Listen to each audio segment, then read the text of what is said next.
And what's up, everybody? I'm back with another, roller coaster review. If my voice sounds a little hoarse, it's because I I got home yesterday from Cedar Point, early season time to go to the park. This is probably gonna be not going up near the time that I actually went, but I just got home, so my voice is a little, and I got sunburnt too, so you could tell. But I got to ride their new for 2023 roller coaster. It's called, get ready for this, it's called Wild Mouse. Wow, what an original name that is. But it actually is a callback to one of the coasters, one of their old coasters that they had back in like the 70s and 80s that was also called Wild Mouse. And so it's a throwback to that. They got the looks and the theming and everything fits along with that well. It's meant to be a family coaster. It's part of their new boardwalk area that was new for 2023, replacing Wicked Twister. They got the buffet area with the Grand Pavilion and some other nice theming with some relocated rides there too, plus the coaster. So all of that looked really nice. By the way, the pavilion area with the boardwalk looked really good. So they did a good. They did really well there. So good job on that, Cedar Point. And it looks nice with the water and stuff too. But this is about the roller coaster. Like I said, it's a Wild Mouse coaster. It's made by S&S. This is not really their expertise. Was for S&S was to make Wild Mouse coasters. Arrow was big with that. Gerstlauer's pretty big with that. But nope, this was an S&S, and it spins. The spinning Wild Mouse coaster. And there's some of those around. Not really, I guess. I mean, this is also kind of a first of its kind. I mean, you got the Pandemoniums clones at parks, mostly Six Flags, but also I think World of Fun has it too. But this is like the first true, like a Wild Mouse, but spinning coaster. It's pretty cool. And of course, it's Wild Mouse. It's going to be themed to mouse. It's a mice. There's 5 main mice characters that you'll see once you go to ride the ride. They're creepy. You got Chase, you got Ziggy, Larry, Dizzy, I think Dizzy, and one other that I can't remember the name of off the top of my head. These characters are creepy as shit. Okay, Chase is looking at you with like this like disgusted look, and then you got like the other ones that are like, this, what the fuck are they doing here? Like, what are they, what? And some of they were weird, and they even play into the characters a little more by putting their voices in the station, and then they cycle through all the voices of the characters. They remind you, and you got the rules about riding the ride and whatnot. They're weird voices. Holy moly. It's crazy. No,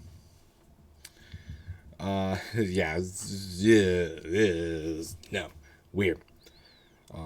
But the theming on this ride, to expand off of the characters and the voices and whatnot, the theming of this ride is decent, pretty decent overall, especially compared to a lot of rides at Cedar Point.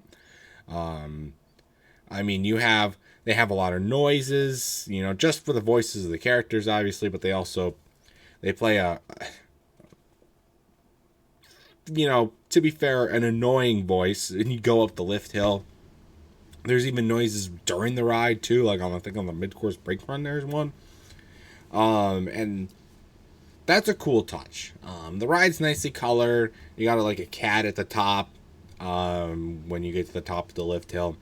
The cars are themed to all of the mice characters. Plus, there's one for Cheese as well, which helps with capacity since there's only 4 riders per car max. So you got to keep them moving and whatnot. I thought their operations on this ride, going off of that, were better than the only other Wild Mouse I've ridden at the time making this video, which is the one at Michigan's Adventure, where they can only have 1 car at the track at a time. I think they can have multiple cars on the track. It's not as good that it's not as good operations I think they could have for it. Maybe they'll fix that later on. It's still new. It just opened less than a week ago at the time of making this video. So maybe they'll fix it. Maybe they won't. I don't know. The operations were good though. I mean, the line was moving. Outside of when it broke down twice. We tried to ride it the first time. It broke down. Said it was gonna be an hour to fix it. We skedaddled. We did other things. Came back later in the day. We were on the stairs going up to the station, and it broke down again. That was only like 20 minutes. Then it got back up running, and we got on and got the credit and moved on. So that was good, but it broke. I can't say that that's going to be a problem all the time. It might, because this is a new thing for SNS. It's kind of like the prototype model. You know, it's a theme for Cedar Point for a long time.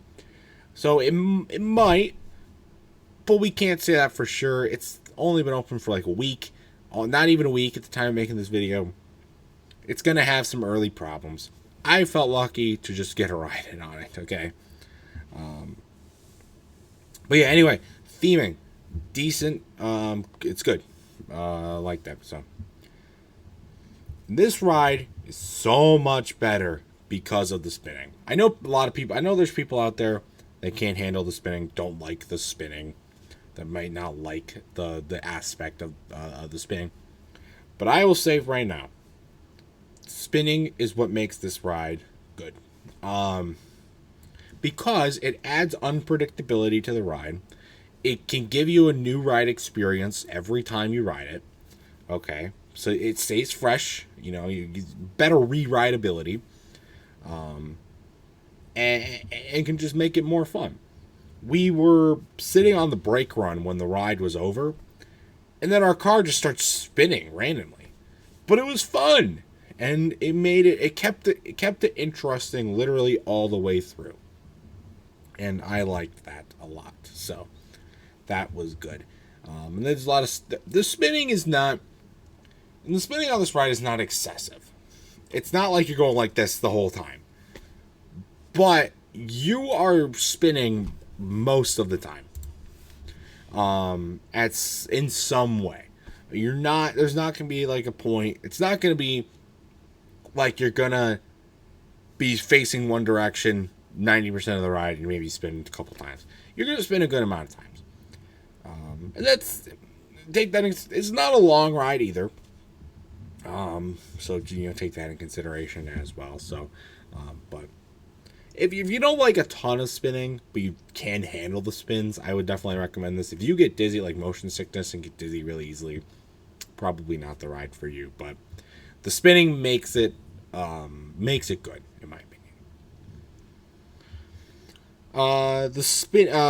It also has very jarring turns, and I was thrown off by this when I rode Michigan's Adventures Wild Mouse, and I was thrown off about it here too, because this ride actually carries a lot of speed through it. It's not like it doesn't look like it's going to carry that much speed, because you just got it's not the biggest dips. There's not a lot of banked turns. But when you're in the ride, and maybe the spinning might have contributed to that a little bit, but I don't think it really did that much. But it just feels like it carries a lot of speed. Like you're getting jostled around, thrown around near the end of the ride, and that's fun. It was pretty good. I liked it. Darkroom 7 Eli, he rode it with me, and well, I guess Brian was there too, but this is from Eli's perspective. He said the seats were a little too uncomfortable, and he was hurting him, and he was getting jostled around. I don't know. I didn't really feel that problem, but they were not the comfiest seats in the world, so I can see where he's coming from with that. But yeah, the turns were very jarring, and it was good. And it makes a good ride experience for all ages, because this is meant to be a family coaster. But me is not a family, just one guy with my friends. It's good. So I really I really enjoyed that, so that was good. So that's really all I had to say about this coaster. There's not really much else to say about it. If you're at Cedar Point and it doesn't have that long of a wait, it's not worth like an hour wait. It's worth like 30 minutes though. Okay, maybe an hour. Maybe an hour. No more than that though. Okay. But I would definitely recommend getting on it. It's nice to sit in the line because they've got fans in the queue. You're on the water, so you get the breeze. The colors are all cool and whatnot. So I would definitely recommend giving it a try if you're out at Cedar Point. If you're with a family, great coaster for families.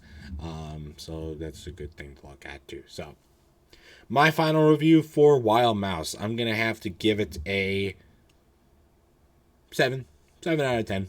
I had a fun ride experience. It was nothing crazy though, so that's kind of my feelings about it. So that's gonna do it for this coaster review. My 40th coaster credit, by the way. You guys are like, oh, is he gonna do a top 40 at the end of the year? No. If I get to 50, well, I want to say when I get to 50, but I'm gonna say if I ever get to 50, I will do a top 50 at the end of every year. But otherwise, no. I have to get to 50 before I do like a final end of the year coaster ranking. So I need 10 more credits. So we'll see where I can maybe grab those. But that's gonna do it for this review. If you've ever ridden this coaster, if you ever rode the original, I'd love to know your thoughts about that one compared to this one. If you've ridden both, if you've ridden just this one though, I'd love to also know your thoughts about it in the comment section down below. And that's going to do it for this video. Stay tuned for much more amazing content. And until next time, I will see you guys later. Goodbye.